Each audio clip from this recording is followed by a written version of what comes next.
Filipenses 4. 1:23. Conselhos. Meus queridos irmãos, sinto muitas saudades de vocês. Vocês me fazem tão feliz, e eu me orgulho muito de vocês. Portanto, continuem todos firmes, vivendo unidos com o Senhor.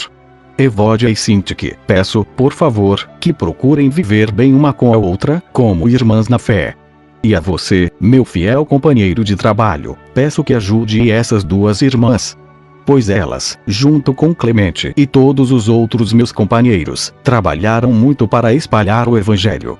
Os nomes deles estão no livro da vida, que pertence a Deus. Tenham sempre alegria, unidos com o Senhor. Repito, tenham alegria. Sejam amáveis com todos. O Senhor virá logo. Não se preocupem com nada, mas em todas as orações, peçam a Deus o que vocês precisam e orem sempre com o coração agradecido. E a paz de Deus, que ninguém consegue entender, guardará o coração e a mente de vocês, pois vocês estão unidos com Cristo Jesus. Por último, meus irmãos, encham a mente de vocês com tudo que é bom e merece elogios, isto é, tudo que é verdadeiro, digno, correto, puro, agradável e decente. Ponham em prática o que vocês receberam e aprenderam de mim, tanto com as minhas palavras como com as minhas ações. E o Deus que nos dá a paz estará com vocês. Na minha vida em união com o Senhor, fiquei muito alegre porque vocês mostrarão de novo o cuidado que têm por mim. Não quero dizer que vocês tivessem deixado de cuidar de mim, é que não tiveram oportunidade de mostrar esse cuidado. Não estou dizendo isso por me sentir abandonado, pois aprendi a estar satisfeito com o que tenho. Sei o que é estar necessitado e sei também o que é ter mais do que é preciso. Aprendi o segredo de me sentir contente em todo lugar e em qualquer situação, quer esteja alimentado ou com fome, quer tenha muito ou tenha pouco. Com a força que Cristo me dá, posso enfrentar qualquer situação. Mesmo assim, vocês fizeram bem em me ajudar nas minhas aflições. Vocês, filipenses, sabem muito bem que, quando eu saí da província da Macedônia, nos primeiros tempos em que anunciei o Evangelho, a igreja de vocês foi a única que me ajudou. Vocês foram os únicos que participaram dos meus lucros e dos meus prejuízos. Em Tessalônica, mais de uma vez precisei de auxílio, e vocês o enviaram. Não é que eu só pense em receber ajuda. Pelo contrário, quero ver mais lucros acrescentados à conta de vocês. Aqui está o meu recibo de tudo que vocês me enviaram, e que foi mais do que o necessário. Tenho tudo o que preciso, especialmente agora que Epafrodito me trouxe as coisas que vocês mandaram, as quais são como um perfume suave oferecido a Deus, um sacrifício que ele aceita e que lhe agrada. E o meu Deus, de acordo com as gloriosas riquezas que ele tem para oferecer por meio de Cristo Jesus, lhes dará tudo o que vocês precisam. Ao Deus e Pai seja dada glória para todo sempre. Amém. Saudações a todo o povo de Deus que pertence a Cristo Jesus. Os irmãos que estão aqui comigo mandam saudações para vocês. Todo o povo de Deus daqui manda saudações, especialmente os do palácio do imperador. Que a graça do Senhor Jesus Cristo esteja com todos vocês. Amém. Mateus 13. 1:58. O semeador. Naquele mesmo dia Jesus saiu de casa, foi para a beira do lago da Galileia, sentou-se ali e começou a ensinar. A multidão que se ajuntou em volta dele era tão grande, que ele entrou num barco e sentou-se, e o povo ficou em pé na praia. Jesus usou parábolas para ensinar muitas coisas. Ele disse: escutem. Certo homem saiu para semear. Quando estava espalhando as sementes, algumas caíram na beira do caminho, e os passarinhos comeram tudo. Outra parte das sementes caiu num lugar onde havia muitas pedras e pouca terra. As sementes brotaram logo porque a terra não era funda. Mas, quando o sol apareceu, queimou as plantas, e elas ficaram porque não tinham raízes. Outras sementes caíram no meio de espinhos, que cresceram e sufocaram as plantas. Mas as sementes que caíram em terra boa produziram na base de 100, de 60 e de 30 grãos por um. E Jesus terminou, dizendo: se vocês têm ouvidos para ouvir, então ouçam. Então os discípulos chegaram perto de Jesus e perguntaram: por que é que o Senhor usa parábolas para falar com essas pessoas? Jesus respondeu: A vocês Deus mostra os segredos do reino do céu, mas, a elas, não. Pois quem tem receberá mais, para que tenha mais ainda. Mas quem não tem, até o pouco que tem lhe será tirado.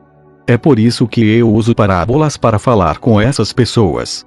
Porque elas olham e não enxergam, escutam e não ouvem, nem entendem. E assim acontece com essas pessoas o que disse o profeta Isaías: vocês ouvirão, mas não entenderão, olharão, mas não enxergarão nada. Pois a mente deste povo está fechada, eles taparam os ouvidos e fecharam os olhos. Se eles não tivessem feito isso, os seus olhos poderiam ver, e os seus ouvidos poderiam ouvir. A sua mente poderia entender, e eles voltariam para mim, e eu os curaria. Disse Deus. Jesus continuou, dizendo: mas vocês, como são felizes? Pois os seus olhos veem, e os seus ouvidos ouvem. Eu afirmo a vocês que isto é verdade. Muitos profetas e muitas outras pessoas do povo de Deus gostariam de ver o que vocês estão vendo, mas não puderam. E gostariam de ouvir o que vocês estão ouvindo, mas não ouviram. Então escutem e aprendam o que a parábola do semeador quer dizer. As pessoas que ouvem a mensagem do reino, mas não a entendem, são como as sementes que foram semeadas na beira do caminho. O maligno vem e tira o que foi semeado no coração delas. As sementes que foram semeadas onde havia muitas pedras são as pessoas que ouvem a mensagem e a aceitam logo com alegria, mas duram pouco porque não têm raiz.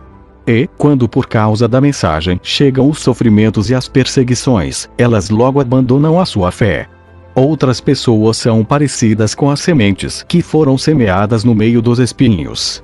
Elas ouvem a mensagem, mas as preocupações deste mundo e a ilusão das riquezas sufocam a mensagem, e essas pessoas não produzem frutos. E as sementes que foram semeadas em terra boa são aquelas pessoas que ouvem e entendem a mensagem e produzem uma grande colheita, umas 100, outras 60, e ainda outras 30 vezes mais do que foi semeado. Jesus contou outra parábola. Ele disse ao povo: o reino do céu é como um homem que semeou sementes boas nas suas terras. Certa noite, quando todos estavam dormindo, veio um inimigo, semeou no meio do trigo uma erva ruim, chamada joio, e depois foi embora. Quando as plantas cresceram e se formaram as espigas, o joio apareceu. Aí os empregados do dono das terras chegaram e disseram: patrão, o senhor semeou sementes boas nas suas terras. De onde será que veio este joio? Foi algum inimigo que fez isso? Respondeu ele. E eles perguntaram: o senhor quer que a gente arranque o joio? Não. Respondeu ele, porque, quando vocês forem tirar o joio, poderão arrancar também o trigo. Deixem o trigo e o joio crescerem juntos até o tempo da colheita.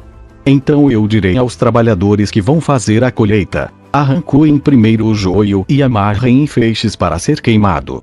Depois colham o trigo e ponham no meu depósito. Jesus contou outra parábola. Ele disse ao povo: o reino do céu é como uma semente de mostarda, que um homem pega e semeia na sua terra. Ela é a menor de todas as sementes. Mas, quando cresce, torna-se a maior de todas as plantas. Ela até chega a ser uma árvore, de modo que os passarinhos vêm e fazem ninhos nos seus ramos. Jesus contou mais esta parábola para o povo. O reino do céu é como o fermento que uma mulher pega e mistura em 3 medidas de farinha, até que ele se espalhe por toda a massa. Jesus usava parábolas para dizer tudo isso ao povo. Ele não dizia nada a eles sem ser por meio de parábolas.